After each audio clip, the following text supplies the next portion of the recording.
We're going to continue on our quest to master quick breads. And the way we're going to do this now is I'm going to show you my famous blueberry streusel muffins, and I'll explain all the parts as I go along. First of all, I'm going to do mise en place, which means that I'm going to get things ready ahead of time so that I don't have to stop and then get something ready. We just want it to flow naturally. So the first thing is that I'm going to prepare my baking pan, and you notice that these cupcake liners are even with the top of the pan. It's a really important aspect of filling and having this bake evenly. Then I'm taking my non-stick mystery mix, and I have coated the pan. If you don't have my secret ingredient, a substitute would be a spray pan release. I avoid using aerosol cans because I don't like to pollute the environment, so anything with a pump is fabulous. Now we're going to work on the streusel. A streusel is a crumb topping, and it's buttery. So in this one I'm putting 6.5 ounces of unsalted butter cold, and you notice that they've been cut into really small cubes so we get an even mix. 7 ounces of granulated sugar and 7.5 ounces of all-purpose flour. And I'm going to put this in here like this. And I'm going to use my pastry blender, kind of mix it up a little bit. And I'm going to start, you can mix the sugar and the flour first, or you can mix it like this. I'm just tossing the butter right now. Okay. And then we can start cutting in. And what we're going to do is get some coarse crumbs. Again, what you want to do here is have the butter coated with the flour and sugar mixture. You want to end up with a dry crumb. So we're going to make this. This takes a little bit of time. And yes, you can do this in a processor, but I find that the streusel actually works better with bigger lumps of butter left in it versus what the processor does. And so there's really nothing like hand doing things. So here we are. Mixing, and you can see that the butter is somewhat not perfect in terms of sizes, but related, and you can definitely see the chunks of butter. This is what you want, and this is going to contribute to the moisture of the top of the muffins. Okay, so we're done with that, and now the next step is to make the muffin batter, and we're going to need a big mixer for that. For this recipe, you need at least a 5 or 6 quart mixer. We have 1 pound, 6.5 ounces of all-purpose flour. We have 12 ounces of brown sugar, and we have about 11 ounces of granulated sugar. Into that, we're going to add our baking powder, which is the leavening here, and we're going to add a teaspoon of salt. And we're going to add 1 tablespoon and 1.5 teaspoons of baking powder. Okay, so this is our major leavening. Now these are deluxe muffins, and I used to make these muffins for delicatessen. What we have to do now, and I'll explain this in a second, I'm going to roll up the sleeves a little bit. And again, our sleeves are designed for safety, but sometimes at this point we'll get these, so we don't want to get them covered with the dough and the ingredients. And so what we're going to have to do, because we have brown sugar in here, we're going to have to use our hands, and you're going to have to squeeze out the lumps of brown sugar. And it depends on where you live, because sometimes if you live in a moist environment, the brown sugar picks up and crystallizes. It picks up the moisture, and you don't want this. If you can break it up with your hands, and only your hands can tell, then you're okay. But if it's so hard like this, you want to not use that. When I had my bakery, we would make hundreds and hundreds of these muffins, these types of muffins with brown sugar on a daily basis. And we used to make them in an 80-quart mixer, and with the paddle, the same as we're doing here with the mixer and the paddle. But even for all those muffins, we still had to do this by hand, because a mixer is not going to smash the lumps like this out of here. So we want a smooth mixture. So this takes a little time. You'll turn and just feel for those crystallized bits of brown sugar, because that'll interfere with what the internal looks and appearance of the muffin is. We don't want these brown spots in the muffins. So we've spent about maybe 7 minutes getting this to be perfect, but look at how gorgeous that is. That's very, very well mixed. So this is what we're looking for. Okay, now we're going to put this and get it ready on our mixer. And Put the paddle in. And again, we want to make sure that everything that you're using, I prefer stainless steel as much as possible because stainless steel does not react with the ingredients. And here you have some acidic ingredients. You have brown sugar in here, and you're going to have milk, and you're going to have eggs, and so aluminum reacts with these. So I prefer, in all instances in baking, making sauces, etc., I like to use stainless steel. Okay, now what we have are the ingredients for the liquid. Now what we're doing, we're making blueberry muffins, and oddly enough there is a mixing technique called the Muffin Method. And the Muffin Method is different from the biscuit method in that we have our dry ingredients, which is similar, except that in this case we're putting our fat, in this case canola oil, and we're putting the fat in with, we're considering it a liquid ingredient. So with the biscuit method we would cut in the fat. This, we're getting all of our liquid ingredients mixed together. Now in this, because we're doing a little different than the traditional method of making muffins, we are adding an ingredient that helps to keep the all of the other ingredients in suspension, and that's xanthan gum. And xanthan gum is not readily available in the markets, but you can get it on the internet.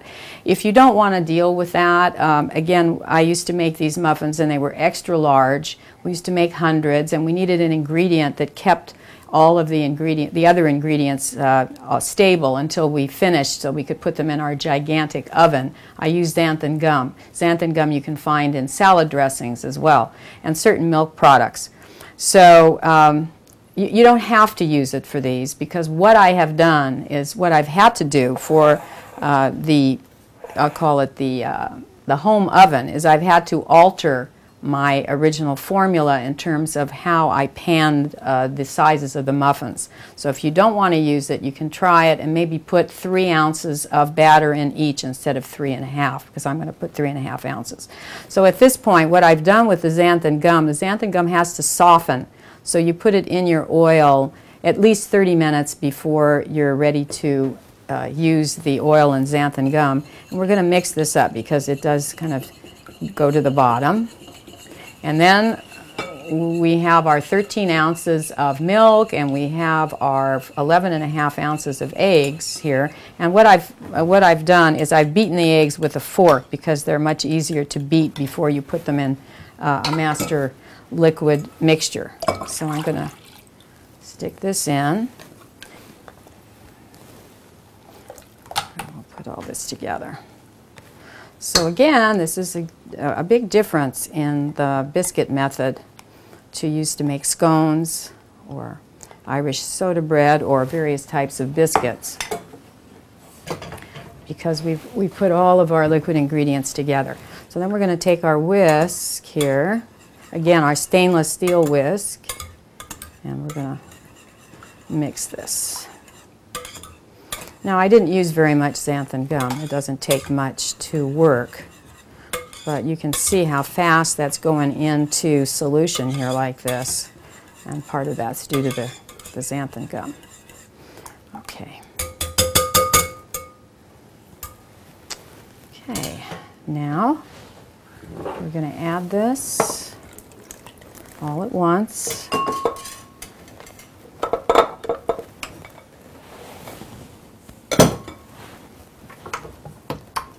We're going to start this on low because we don't want the liquid in our face. That would not be terrific. And again, it's a machine, and machines sometimes need help. And that happens also in the commercial kitchen because you're dealing with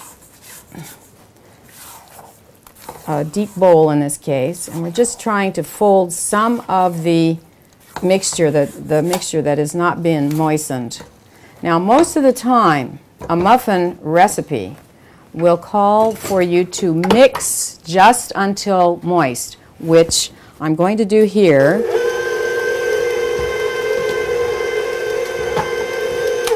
And you can see that the mixture is lumpy. What we're going to do is go beyond that point just because we can do that because we have almost as much sugar in here as we do flour. So sugar helps not only the sweetness, but it helps in the prevention of gluten. Gluten is that protein that's formed when two proteins that are in flour are combined with liquid. And as a baker, you always want to make sure that you control that development. In bread, sometimes you want it to develop, but in muffins, you want them to be tender. So overdoing that gluten, that means you're going to have tunnely muffins, and they're going to be rubbery like a ball. So we don't want to do that. So but we are going to break the rules a little bit with this. And we're going to mix it until smooth, but just until smooth, not after. Again, I think I'm going to go underneath here just to help it out, and we're almost done, almost finished. Okay. Lift the mixer a little bit. We're done. So I want you to see this. This is absolutely gorgeous. There you go. Nice and smooth, but not overly smooth. Okay, now we're going to take our hands, because we've washed our hands. You always want to wash your hands when you begin working in the kitchen. It helps stave off the spread of food-borne illness. Now I'm going to get out my trusty scale here, and I'm going to use a scale to help me portion all these muffins out correctly. For a home baker, the issue of using a scale for portioning is good because you want the consistency of appearance, you want them all the same size, you want them to bake the same time, and so we're going to make sure that we do that. Now another thing that I do, these are blueberry muffins, and I don't want a purple batter, a blue batter. I want blueberries in a pale batter. So I use frozen blueberries, and that means you can get them all year if you like. And because I'm using frozen and I'm going to handle them, I use gloves. These are food handlers' gloves because I don't want to stain my hands. So what I'm doing here is I'm going to put in, and this recipe is geared to large blueberries. There are some wild, tiny little blueberries, and unfortunately, that is a little bit too many blueberries in each one. So I would go with the large, or just experiment. So I take approximately, I'm not counting 100%, but maybe 5 to 6 big blueberries, and I drop this in here. And what I want is 3½ ounces for each one, and so I've got 3 1/4, so I'm going to add a little bit more. 3 1/2. Then I'm going to zero out the scale again and do the same thing on each one. So we're getting, we're solving two issues. You don't want to mix your blueberries in and have a bunch of blueberries in one muffin and no blueberries in another muffin. That would not be happy, a happy day for somebody who eats a blueberry muffins without any blueberries in them. So this is how we control the consistency of what we have. So I'm getting about 5 or 6 of these. Now this recipe makes about 36 muffins, and in a conventional oven you would not be able to successfully necessarily put in more than one sheet at a time. So if you had a convection oven, again, you would have to adjust the temperature, because a lot of people do have convection ovens at home now, but you would have to lower the temperature. The temperature that I'm baking these on is 390 degrees, and you bake them for approximately 20 minutes. It really, again, depends on your oven, okay, and the positioning. And the positioning of the rack in the oven, when you are, you see when you get going, you get a little more accurate as you go here because you're used to it. You could develop a little rhythm. Oops, I spoke too soon. I used to have the assistants that I had in my bakery, they were able to pan muffins, two muffins at a time. They could do both hands at the same time and get 22 muffins in a minute in the pans. So you can, after you do this a couple times, you can get a little faster. So At any rate, we are solving a lot of issues here. Okay, with consistency. And again, when you're baking, the position of the rack is not the lowest position, but the position just above the lowest position in the usual oven. And I've had to do a number of things to create a muffin that I can share with everybody, because I'm used to using commercial ovens. And we have these huge shelves that go round and round and so on. And so I've had to adjust the recipe for the home oven, and it's been a challenge. Okay, again, when we want more blueberries, we just put them in, and again, these are frozen.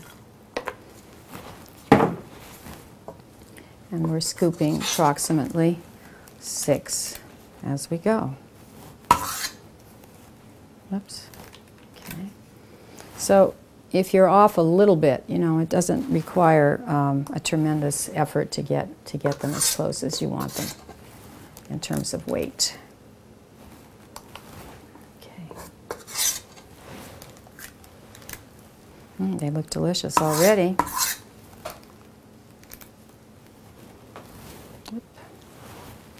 And I'm trying to do this as neatly as possible. Baking isn't always neat. You needn't be concerned with neatness, although you want to be, but you want to kind of clean as you go and so on. But sometimes when you're learning, it's not so neat, and you shouldn't be discouraged because of that. Sometimes you see something, you see a professional baking or cooking or whatever, and everything is immaculate. Sometimes that doesn't happen when you're beginning. Doesn't even happen when you're advanced sometimes either.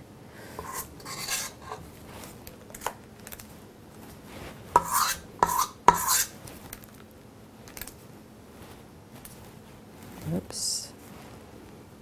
Okay. And we're getting to the end, so I'm going to show you how to take your